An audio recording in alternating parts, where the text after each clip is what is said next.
ये एक ऐसी फिल्म है जिसकी नकल द वॉकिंग डेड जैसी फिल्में भी करती हैं। जिम जो 28 दिनों से कोमा में था, अस्पताल में होश में आता है। उसे अपने सिर पर बाल नहीं मिलते और वो खुद को पूरी तरह नंगा पाता है। आसपास बिखरे मेडिकल उपकरणों को देखकर जिम अपने कपड़े पहनकर कमरे से बाहर निकलता है। हालांकि वो ये देखकर हैरान रह जाता है कि अस्पताल पूरी तरह खाली है। बाहर अभी भी भीड़ भाड़ का शोर सुनाई दे रहा है। उसने अपने परिवार को फोन करने की कोशिश की, लेकिन कोई सिग्नल नहीं मिला। उसे जो 28 दिनों से कोमा में था, जरा भी अंदाजा नहीं था कि बाहरी दुनिया पूरी तरह बदल चुकी है। जिम जल्दी से सड़क पर आया और पाया कि सड़क पर कोई भी इंसान मौजूद नहीं है। यहाँ तक कि व्यस्त बंदरगाह पर भी जहाजों की आवाजाही रुक गई है। ऐसा लगता है मानो पूरी दुनिया को पॉज बटन से रोक दिया गया हो। जिम को थोड़ा चक्कर आने लगता है। खाली सड़कें उसे घबरा देती हैं। वो जोर से चिल्लाता है, लेकिन अपनी ही गूंज के अलावा उसे कोई जवाब नहीं मिलता। जिम को ये नहीं पता कि उसकी दुनिया में एक जानलेवा वायरस फैल चुका है और ये सब एक प्रयोगशाला यानी लैब से शुरू हुआ था। समय 28 दिन पीछे चला जाता है। इसी दिन एनिमल प्रोटेक्शन एसोसिएशन के कुछ लोग ब्रिज रिसर्च इंस्टीट्यूट में आए थे। उन्हें एक अलमारी में बंद कुछ ब्लैक स्टार मिले। उन महिलाओं का दिल पसीज गया और उन्होंने इन प्यारे प्यारे जीवों को आजाद करने का फैसला किया। हालांकि ड्यूटी पर मौजूद शोधकर्ताओं ने उन्हें चेतावनी दी कि वे इन जीवों को बाहर न निकालें। इन ब्लैक स्टार्स में रेबीज का वायरस इंजेक्ट किया गया था और ये बेहद संक्रामक थे। एक बार बाहर निकलने पर इसके परिणाम अकल्पनीय हो सकते थे, लेकिन उन महिलाओं का दिल कैसे न पसीजता।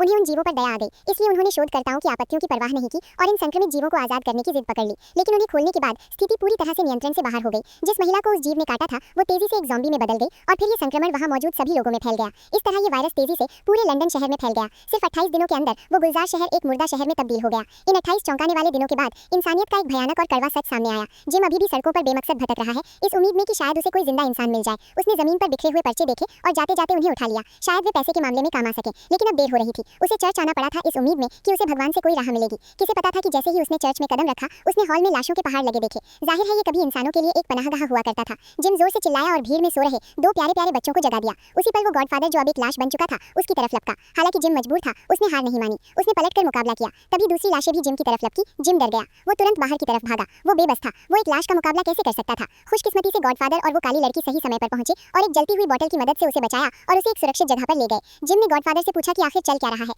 उस काली लड़की ने उसे बताया कि लाशों वाला वायरस बहुत तेजी से फैल रहा है और सरकार के पास इसे रोकने का कोई समय नहीं है। पूरी दुनिया के इंसान अब लाश बनने वाले थे। खुशकिस्मती से ये लाशें सिर्फ रात में ही हरकत करती थी। दिन के समय काफी हद तक सुरक्षित रहा जाता था। जिम बहुत दुखी था। उसे डर था कि कहीं उसके माता पिता भी लाश न बन जाएं। गॉडफादर और उस काली लड़की ने कुछ शब्दों में उसे दिलासा दिया और अगले दिन जिम के माता पिता के घर जाने का फैसला किया। लेकिन घर पहुंचने पर जिम को पता चला कि उसके माता पिता की मौत हो चुकी है। पता चला कि उसके माता पिता के संक्रमित होने से पहले ही उन्होंने खुदकुशी कर ली थी। इसे तो बदकिस्मती में भी बदकिस्मती ही कहा जाएगा। दोनों परिवारों को इस तरह दुख झेलते देख जिम उदास हो गया और रोने लगा। उस समय तक काफी अंधेरा हो चुका था। वे फिलहाल के लिए जिम के घर पर ही रात बिता सकते थे। उस रात जिम को अपने माता पिता की बहुत याद आई, इसलिए उसने एक मोमबत्ती जलाई ताकि वो अपने माता पिता की तस्वीरों को देख सके। अचानक उसके हाथ में जल रही मोमबत्ती ही लाशों के लिए एक इशारा बन गई। वो अपने बीते हुए खूबसूरत पलों को याद कर रहा था, तभी एक लाश वहां आ धमकी। खुशकिस्मती से गॉडफादर और उस काली लड़की ने तुरंत फुर्ती दिखाई और सही समय पर उस लाश का खात्मा कर दिया। लेकिन बदकिस्मती से गॉडफादर को उस लाश ने काट लिया। काली लड़की को जब वो चीज मिली तो उसने बिना सोचे समझे उसे सुलझा लिया। गॉडफादर को सुलझाने के बाद उन्हें यहाँ से जाना पड़ा, क्योंकि जल्द ही और लाशें मिलने वाली थी। जब गॉडफादर और काली लड़की जिम के घर से निकले तो उन्होंने दूर एक ऊंची इमारत में तेज रोशनी देखी। उन्होंने अनुमान लगाया कि उसमें कोई इंसान जरूर होगा।